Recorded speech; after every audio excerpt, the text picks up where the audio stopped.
있는 사도행전 10장 44절에서 48절까지에 있는 말씀입니다. 신약성경 사도행전 10장 44절에서 48절까지에 있는 말씀을 중심으로 해서 계속해서 우리 사도행전에 기록되어져 있는 성경의 사건들 우리 같이 함께 살펴보도록 하시겠습니다. 먼저 사도행전 10장 44절에서 48절까지에 있는 말씀을 봉독해 드립니다.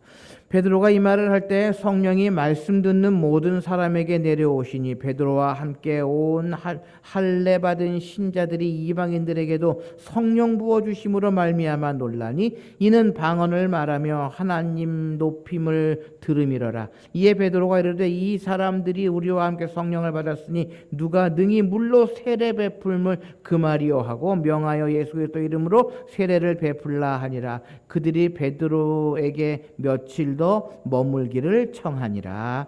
아멘. 우리가 지난 해부터요 계속해서 사도행전의 말씀들을 살펴보면서 사도행전에 기록되어져 있는 성경의 사건들을 쭉 살펴보고 있습니다. 그래도 올해에도요 사도행전의 이야기는 계속될 것 같은데요, 우리가 섬기는 우리 교회 안에서도 사도행전의 역사가 계속되어지고 오늘도 이 시대의 많은 교회들 가운데에 사도행전의 그 은혜로운 역사들, 성령의 역사들이 계속되어지기를 바라는 마음으로 우리 계속해서 사도행전에 기록되어져 있는 성경의 이야기들을 쭉 한번 좀 이렇게 계속해서 살펴보려고 합니다. 여러 차례 말씀을 드렸듯이 사도행전은요 예수님께서 승천하시기 직전에 제자들에게 분부하신 사도행전 1장 8절 말씀이 한 단계씩 확장되어져 가는 역사적 사실을 우리에게 보여주고 있습니다. 오순절에 성령의 충만함을 받은 제자들이 나사렛 예수가 하나님의 아들이시며 유일한 구원자라는 복음의 메시지를 전하면서 예루살렘 교회는 시작이 됩니다. 그리고 120여 명으로 시작된 예루살렘 교회는 3,000명, 5,000명, 그리고 숫자를 헤아릴 수 없는 허다한 무리들이 주께로 돌아오면서 짧은 시간에 엄청난 교회의 부흥의 역사를 이루어 나가게 됩니다. 그런데 그토록 놀랍게 부흥하던 예루살렘 교회가요 사도행전 6장에서 성장을 멈추더니 내적인 갈등이 일어나기 시작합니다. 그리고 7장에 들어서면서 스데반이 순교를 당하는 사건을 시작으로 교회 공동체는 그야말로 쑥대밭이 되는 환난과 고난의 역사를 보게 됩니다.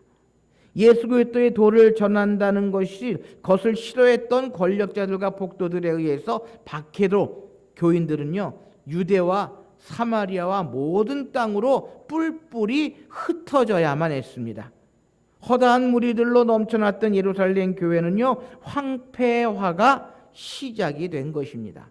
세상적으로 보았을 때에 예루살렘 교회와 복음의 미래는 결코 장담할 수 없는 암울한 지경이 되었던 것입니다. 권력자들과 복도들은 교회가 완전히 끝장났다고 생각했을 것입니다. 예수님께서 십자가에 못 박히시고 무덤에 묻혔을 때 예루살렘의 권력자들과 무리들이 생각했던 것처럼 그들은요 아마 쾌재를 부르며 만족했을지도 모릅니다. 그러나 교회의 복음의 이야기는 이렇게 끝나는 것이 아니라 오히려 시작이 되고 있었던 것입니다. 새로운 시작을 이루어 나가고 있었다라는 것입니다. 예루살렘 교인들의 성도들은요 마치 농부가 씨를 뿌리듯 흩어지면서 가는 곳마다 복음을 전했습니다. 타오르는 불씨를 들고 전하는 성도들로 인하여 복음은 더 뜨겁게 그리고 더 넓게 확장되어져 가고 있었던 것입니다. 8장부터 10장에 있는 사건이 이 사실을 확실하게 우리에게 보여주고 있다라고 하는 것입니다.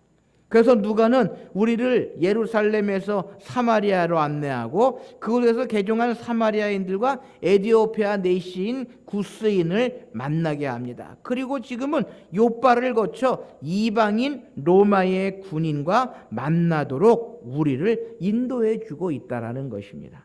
이러한 이야기들은요, 교회의 주 되시는 하나님의 위대한 역사를 우리에게 증거해 줍니다. 그리고 이것이 바로 교회의 위대함이다라고 이야기할 수 있을 것입니다. 역사를 살펴보면 세상은 다 끝났다고 선언하는 그 순간에 하나님의 교회는 다시 분연히 일어나고 있는 것입니다. 하나님의 무한하신 능력은 그리스도인의 공동체를 아무것도 없는 데서 창조해내고 성령의 권능으로 매 세대마다 새롭게 창조되고 있음을 우리에게 보여줍니다. 그렇기 때문에 교회는요, 세상에서 가혹한 시련과 핍박을 받아도 두려워하거나 낙심하지 않습니다. 오히려 그럴수록 그리스도인들은 능력 주시는 하나님 앞에서 더욱 강하고 담대해집니다. 왜냐하면 모든 것은 역사의 주관자이신 하나님께 맡겨져 있으며 믿음의 공동체인 교회는 우리들만이 만들어내는 것이 아님을 알고 있기 때문입니다.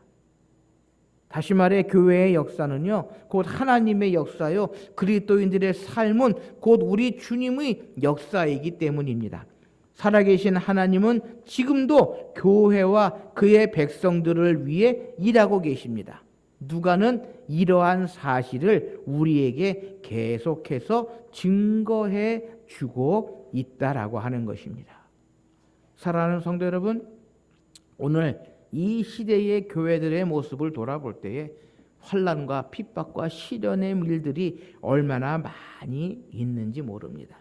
그러나 그럼에도 불구하고 교회가 든든히 서서 주신 사명을 감당하고 있는 것, 그 이유는요, 교회는 사람들이 세운 공동체가 아니라 사람들의 힘으로 좌지우지되는 것이 아니라 하나님께서 친히 세우시고 하나님께서 모든 것들을 주관하시기 때문이다라고 하는 것입니다. 바로 사도행전은 그러한 교회의 역사를 우리에게 이야기해 주고 오늘도 그러한 역사가 교회 속에서 계속 되어지고 있음을 우리에게 분명히 이야기해 주고 있다라고 하는 것입니다. 특별히 오늘 우리가 함께 살펴보려고 하는 이 사도행전 10장의 말씀, 교회가요 이제는 이방 세계로 전파되어지는 그러한 모습을 우리에게 분명히 이야기해 주고 있다라는 것입니다. 그런데 오늘 본문 사도행전 10장의 말씀, 우리가 읽지는 않았지만 오늘 본문 윗부분에 있는 말씀에 보면은요, 누가는 복음이 이방 세계로 전파되는 것에 대해 제자들이 불편해했다라고 하는 사실을 여지없이 고발을 하고 있습니다. 제자들은 예수님의 명령에 따라 예루살렘에 벗어나 온 유다와 사마리아와 땅 끝까지 복음을 전하여야 했습니다. 그렇지만 제자들은요, 복음은 오직 예루살렘과 유대인들에게만 주어진 것이라는 편협한 민족주의적 틀에서 벗어나지 못하고 있었다라고 하는 것입니다. 그들은 오순절에 성령의 충만을 받았지만 편협한 유대주의적 사고에 갇혀 있었습니다. 그래서 누가는 베드로가 가이사랴 이방인 고넬로의 집으로 오는 것을 꺼려했다는 사실을 조금도 감추려 하지 않고 있는 그대로 보여주고 있는 것이 사도행전 10장에 기록되어져 있는 내용입니다. 사실요, 베드로와 유대인 일행들이 고넬로가 보낸 이방인들과 함께 가이사랴 고넬로의 집에까지 오는 동안의 여행이요, 얼마나 지루하고 고통스러웠을지에 대해서 우리는 충분히 짐작해 볼 수 있어야 합니다.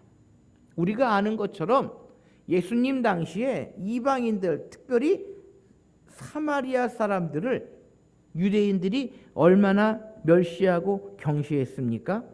또 이방인들에게는 상종을 하지 아니했던 것이 유대인들의 모습입니다. 결코 함께 할 수 없는 유대인들과 이방인들이요, 고넬료가 보낸 사람들과 함께 밤을 새워서 고넬료의 집으로 함께 걸어가는 모습을 한번 생각해 보십시오. 얼마나 부자연스러웠을지 모릅니다. 캄캄한 밤길을 걸어가고 있는 그들의 모습은요, 어쩌면 그들의 마음의 상태를 그대로 보여주고 있다라고 하는 것입니다. 그런데 무엇보다 베드로가 욥바에서 보았던 환상이 무엇을 의미하는지 여전히 알 수 없는 수수께끼로 남아 있었던 것입니다. 오늘 본문 위에 사도행전 10장에는요, 베드로가 욥바에서 한 가지 환상을 보게 됩니다. 그것이 무엇입니까? 우리가 잘 아는 것처럼 베드로가 잠을 잘 때에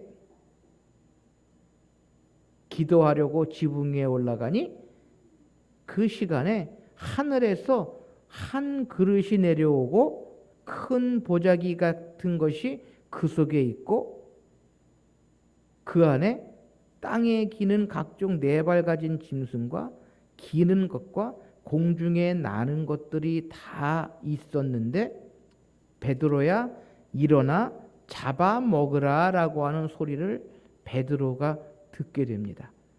그리고 베드로가 주여 그럴 수 없나이다. 속되고 깨끗하지 아니한 것을 내가 먹지 아니하였나이다 라고 이야기할 때에 두 번째로 하나님께서 깨끗하게 하신 것을 내가 속되다 하지 말라라고 하는 소리를 세 번이 있은 후에 그 그릇이 곧 하늘로 올라갔다라고 하는 그러한 환상을 베드로가 보게 됩니다.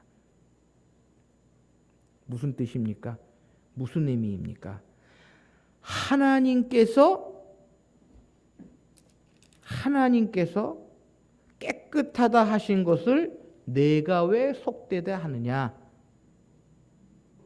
그 의미는요, 하나님께서 이방인들에게도 복음을 증거하기를 원하시는 하나님이신데 베드로가 가지고 있던 편협한 민족주의, 편협한 유대주의를 가지고 하나님의 뜻, 하나님의 계획, 하나님의 역사를 막아서는 안 된다라고 하는 것입니다.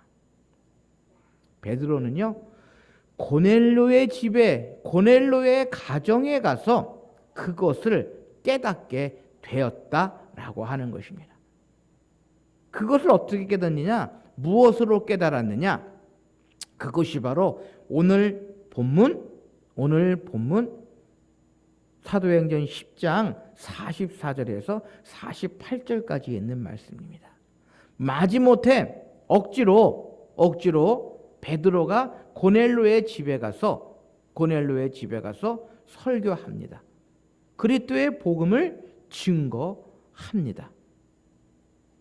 그때에 고넬료의 가정에 모여 있던 많은 사람들에게요, 성령이 임하셨다라고 하는 것입니다. 성령이 임하셨다라고 하는 것입니다. 고넬료가요, 베드로를 청하여 그의 집에서 베드로의 설교를 들을 때에 베드로는요, 자신이 이방 고넬료의 가정에 방문하게 된 일들에 대해서 복음적인 정당성을 선언하지 않을 수 없었습니다. 그것이 무엇인가 하면 오늘 본문 위에 있는 34절 말씀에 내가 참으로 하나님은 사람의 외모를 보지 아니하심을 깨달았노라 라고 선언합니다. 또 35절에 베드로는요, 각 나라 중 하나님을 경외하며 의를 행하는 사람은 다 받으실 줄 깨달았도다 라고 베드로가 고넬료의 가정에 가서 그리스도의 복음을 증거하면서 자신이 생각이 잘못되었음을 깨달았다라고 분명히 이야기하고 있다라고 하는 것입니다. 여러분 기억하십시오. 인간의 생각, 인간의 판단, 인간의 경험은요, 자칫 잘못하면 하나님의 일, 하나님의 역사, 그리고 하나님께서 하시고자 하시는 일들을 가로막을 수 있는 그러한 위험성이 있음을 우리가 기억해야 한다라는 것입니다. 하나님께서 깨끗하다고 하신 것을 베드로는 속되다라고 하는 인간적인 생각, 편협한 민족주의, 편협한 유대주의 때문에 그리스도의 복음을 가로막는 일을 할 뻔했습니다. 그러나 고넬료의 가정에 가서 그리스도의 복음을 증거할 때에 고넬료가 그의 말씀을 들으며 경건한 고넬료의 모습을 보고는 베드로가 이렇게 고백하고 있다라는 것입니다. 하나님은 사람의 외모를 보지 아니하시고 각 나라 중 하나님을 경외하며 의를 행하는 사람은 다 받으시는 줄 깨달았도다라고 베드로가 고백하는 것처럼, 여러분 우리가 교회 안에서요 그리스도를 감당하면서 사람의 생각, 사람의 일, 그리고 사람의 경험은 온전히 벗어 버려야 한다라는 것입니다. 그리고 더 나아가 베드로는요, 고넬료와 그 집에 모여있던 사람들에게 성령이 임하시고 또 방언으로 이야기하는 것을 보고 하나님 높임을 들으면서 자신의 생각이 잘못되어졌음을 깨닫고 그들에게 세례를 베풀고 그들을 온전한 그리스도인, 하나님의 자녀로 여기게 되었다라는 것입니다. 여러분, 마가의 다락방과 고넬료의 집을 한번 비교해 보십시오. 예루살렘에 있었던 오순절 사건은요, 사도행전 2장 1절 이하에 있고 가이사랴에 있었던 이 사건은 지금 사도행전 10장에 나타나고 있습니다. 마가다락방에 모여있던 사람들은 유대인들입니다. 고넬료의 집에 모여있던 사람들은 이방인들입니다. 그러나 성령은요, 유대인이나 이방인이나 가리지 아니하고 성령께서 함께 하시고 성령의 임재하심을 경험하게 된다라는 것입니다. 여러분, 그리스도의 사랑은요, 하나님의 사랑은요, 모든 사람들에게 동일하게 베풀어집니다. 문제는 그것을 내가 받아들이느냐 받아들이지 않느냐에 달려있지, 그리스도의 사랑은 모든 사람들에게 동일하게 나타나고 있다는 것입니다. 그래서 교회 안에서도요, 하나님께서 행하시는 모든 일들을 돌아볼 때에 그것을 하나님의 은혜, 하나님의 계획, 하나님의 섭리로 받아들이느냐 그렇지 않느냐에 따라서 그 결과가 판이하게 달라지게 된다라고 하는 것입니다. 오늘 이 시대에도 마찬가지입니다. 교회가 부흥하고 교회가 성장할 수 있는 비결은요, 하나님께서 행하시는 모든 일들을 어떠한 눈으로 보느냐, 하나님 편에서 보느냐, 사람들 편에서 보느냐에 달려 있다라고 하는 것입니다. 모든 것을 하나님의 계획, 하나님의 섭리, 하나님의 은혜로 여길 때에 그것은 은혜와 하나님의 축복이 될 수 있지만 사람의 눈으로 볼 때는 비난과 비판의 목소리밖에 나오지 않는다라는 것입니다. 어쨌든 오순절의 성령 강림과 오늘 이 고넬료의 가정에 가이사랴의 성령 강림은요, 어떠한 공통점이 있느냐라는 것입니다. 어떠한 공통점이 있느냐라는 것입니다.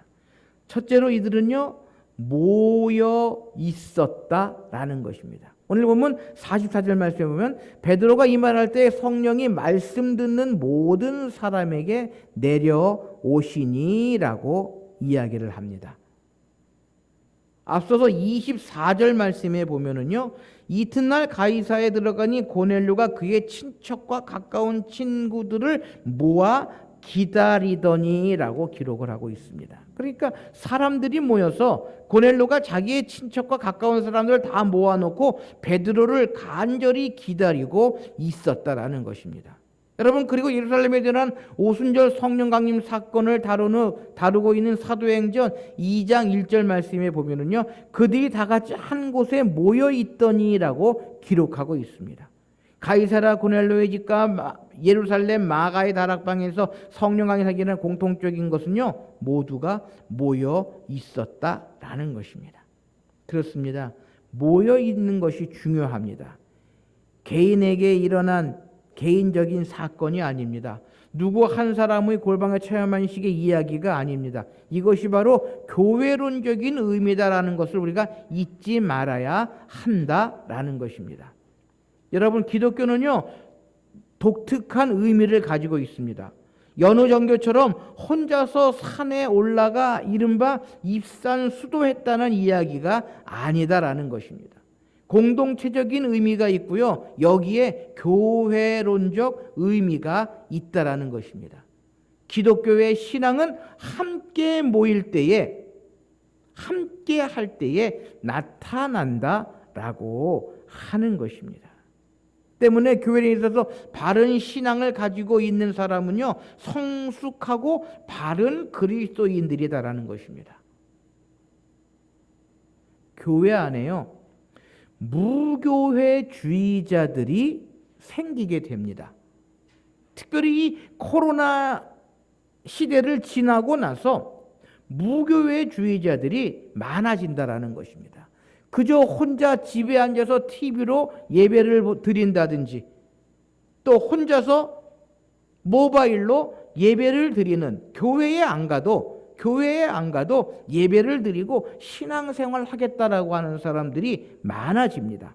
그러나 그것은요, 어느 면에서 보면 잘못된 교회론이다라는 것입니다. 교회는요, 함께 모이는 공동체입니다.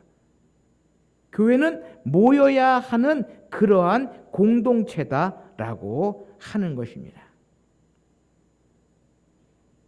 오늘도 가만히 보면은요, 개인적으로 모든 일을 이루어 나가려고 하는 사람들이 얼마나 많은지 모릅니다. 혼자 기도하고 혼자 산에 올라가 계시를 받고 혼자 환상을 보고 이러한 이야기를 하고 돌아가는데요, 사실 이러한 이야기는요, 그렇게 중요한 일이 아니다라는 것입니다. 어찌 보면 교회론적인 입장에서는 문제가 있는 그러한 일들이다라는 것입니다. 성경에 나타난 오순절 사건은 120명이 함께 체험한 것입니다. 베드로가 특별한 것도 없고 요한이 특별한 것도 없습니다. 120명의 제자들이 함께 있었습니다. 그들 모두가 함께 체험한 것이 성령 강림이다라는 것입니다. 오늘 본문에서도요, 고넬료 가정에 모였던 사람들 모두가 함께 성령의 임재를 체험할 수 있었다라는 것입니다. 그들 가운데는 로마 군인도 있고 그들의 아내도 있었습니다. 자녀들도 있었고 친척들도 있습니다. 친구들도 있습니다. 우리가 아는 것처럼 고넬료는 경건한 사람입니다.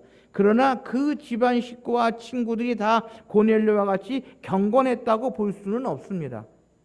다 같이 도덕적으로 선행을 하고 때마다 기도하는 사람들이었다고 볼 수는 없습니다. 그러나 이 자리에 고넬료의 청함을 받고 와서 모여 있었던 그들에게 성령이 임재하고 그들이 성령을 받았던 것입니다.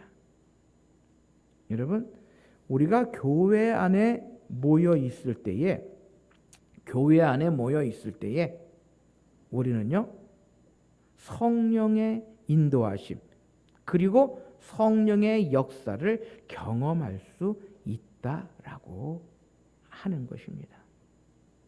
도덕적으로나 경제적으로나 지식적으로나 저마다 다 다릅니다. 얼굴이 다른 것처럼 다 다릅니다. 그러나 지금 누구나 하나님의 말씀 앞에 겸손할 때에 다 같이 성령의 역사를 경험할 수 있다라는 것입니다. 그러니까 우리가 교회에 모인다고 하는 것, 그래서 한마음 한뜻으로 기도하고 함께 음성을 듣고 함께 체험한다고 하는 것이 얼마나 중요한지 모릅니다. 그렇기 때문에 모든 그리스도인들은 모이기에 힘써야 한다라고 하는 것입니다. 두 번째로요, 오늘 고넬로의 가정에 임한 성령은 말씀을 듣는 사람들에게 임했다라고 하는 것입니다. 오늘 보면 44절 말씀에 보면 베드로가 이 말을 할 때 성령이 말씀 듣는 모든 사람에게 내려오시니라고 했습니다. 여기 보면 말씀 듣는 사람에게라고 기록하고 있습니다. 우리가 때때로 오해하는 게 성령은요, 기도할 때만 임하시는 줄 착각하는 사람들이 얼마나 많이 있는지 모릅니다. 그런데 오늘 고넬로의 가정에 임하신 성령은요, 뭐 할 때 임했다고요? 말씀을 듣는 모든 사람들에게 성령이 내려왔다라는 것입니다. 같은 공간과 시간에 있다는 것이, 같은 시간과 공간에 있다는 것으로 그 모든 것이 가능하다라고 하는 것입니다. 듣는 사람에게 성령이 임한다라고 하는 것입니다. 다시 말해서 마음의 자세가 중요하다라는 것입니다. 예수님이 비유로 말씀하셨듯이 옥토와 같은 마음밭이라고 하는 것입니다. 하나님의 말씀을 간절히 듣고자 하는 자세가 되어 있어야 한다라고 하는 것입니다. 사랑하는 성도 여러분, 우리에게도 이와 같은 마음의 자세가 필요합니다. 내가 어떠한 마음을 가지고 하나님께 예배하느냐, 내가 어떠한 마음을 가지고 말씀을 듣느냐가 얼마나 중요한지 모릅니다. 비록 초라한 사람이지만 베드로라고 하는 그 사람을 통하여 하나님의 음성을 듣고자 바른 자세로 앉아있는 사람이라면 누구나 성령을 받을 수 있다는 것입니다. 그런데 팔짱을 떠 끼고 앉아서 저 사람이 무슨 말을 하나 보자라고 하는 마음으로 앉아있는 사람이 있습니다. 그러나 여러분, 잊지 마십시오. 하나님의 말씀을 듣고자 하는 것입니다. 재미있는 이야기를 듣자는 것이 아닙니다. 인생 철학을 듣자는 것이 아닙니다. 강단에 서신 목사님을 통하여 하나님의 말씀을 듣고자 하는 마음, 이것은 동시에 믿음이 생길 수 있습니다. 지금의 이 관계를 하나님과의 관계로 생각해야 한다라고 하는 것입니다. 여러분, 고넬료는요, 겸손했다라고 성경은 이야기합니다. 경건한 것뿐만이 아니라 겸손했다라고 이야기합니다. 무슨 이야기입니까? 고넬료의 높은 지위보다 베드로의 전하는 하나님의 말씀, 그리스도의 말씀을 더욱더 귀하게 여겼다라고 하는 것입니다. 바로 겸손한 마음을 가지고 하나님의 말씀을 경청하는 사람들에게 성령이 임한다라는 것입니다. 그래서 성경은요, 교만한 사람들을 조심할 것을 우리에게 분명히 말씀하고 있다라고 하는 것입니다. 사도행전은 우리에게 오늘 이러한 것을 이야기해 주고 있다라고 하는 것입니다.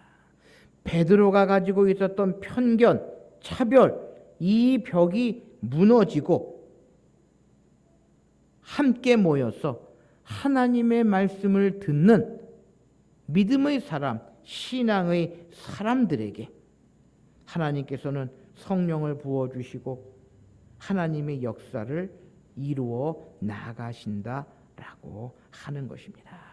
사랑하는 성도 여러분, 이방인 고넬료와 그의 가족과 친구들이 모여서 말씀을 사모하는 가운데에 그 말씀을 듣는 중에 하나님께서 그들에게 성령을 부으셨습니다. 그리고 그들 가운데 유대인과 이방인의 차별과 편견이 사라졌습니다. 그들은 그리스도 안에서 온전히 한 공동체의 한 가족이 되었습니다.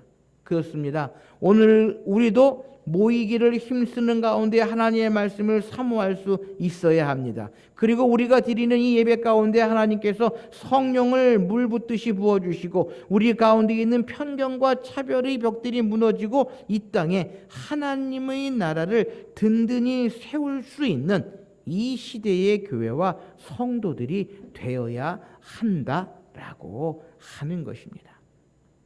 사도행전은요, 교회의 역사입니다. 교회가 퍼져나가고 교회가 확장되는 그러한 역사가 사도행전의 역사입니다. 그 역사는 오늘도 계속되어야 하고요. 그 역사는 오늘도 우리 가운데에 나타나야 한다라고 하는 것입니다.